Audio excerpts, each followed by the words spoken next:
Hei, olen saanut uusia Adidas-petsuppeja ja ajattelin näyttää ne. Aloitetaan vaikka tästä.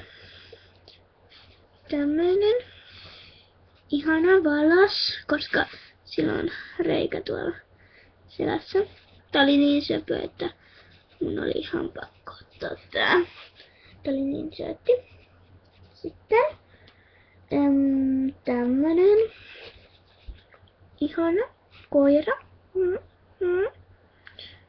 Tää tuli, niin tästä vielä, että tää tuli yksittäispakkauksessa. Sitten tääkin tuli yksittäispakkauksessa. Sitten tulee semmosia, missä oli niinku 2 pakkaus. Ekana vaikka tää. Niin tuli tämmönen kissa tai susi leikin molempina. Aha, se kaatuu koko ajan. Sen mukaan tuli tämmönen hamsteri tai marsu tai hiiri tai mikä nyt onkaan. Tämmönen. Sitten tämmönen pinkki kissa. Tämmönen. Tai no hänestä tää voisi olla kettu, koska siinä on tämmönen valkoinen. Mutta kyllä tää kissa on tämmönen. Sitten sen mukaan tuli tämmönen koira. Tämmönen. Tää on tosi söpö kanssa. Mä tykkään koirista. Mut enemmän kissoista. Tämmöset. Sitten tämmönen majava. Söpö. Tämmönen vähän punastava. Sitten pesukarhu. Tadam! Tämmönen. Syöttejä oli. Sitten tavarat. Tämmönen enkelin päähinen. Mä voin näyttää kenelle se kuuluu ja miten se laitetaan. Se kuuluu tälle hiirelle tai tälle. Niin se tosta on tällä vähän niinku panta ja tolle. Noin. Nyt se on sillä päässä. Huomatkaa. Näytän tuomaan.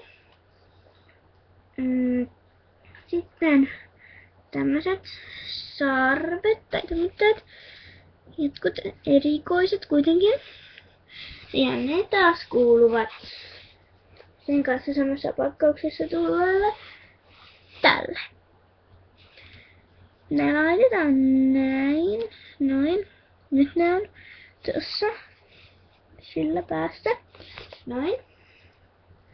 Sitten luu. Ihan perusluu.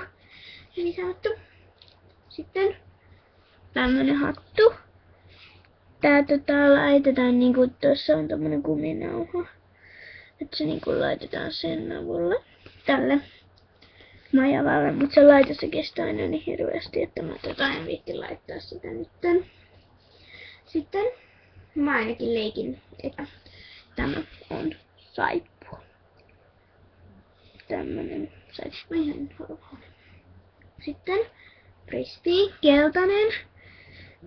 Kun mulla on tämmönen sininen, niin mä leikin, että se olisi toi lammikko tai semmonen. Mutta tämä on keltainen ja keltaisia lammikoita näkee ihan harvoin. Sitten juomapullo, sininen juomapullo. Ei mikään rikoinen. Elikäs siinä me nyt sitten oltiin, että lisää videoita on varmaan odotettavissa. Hei hei!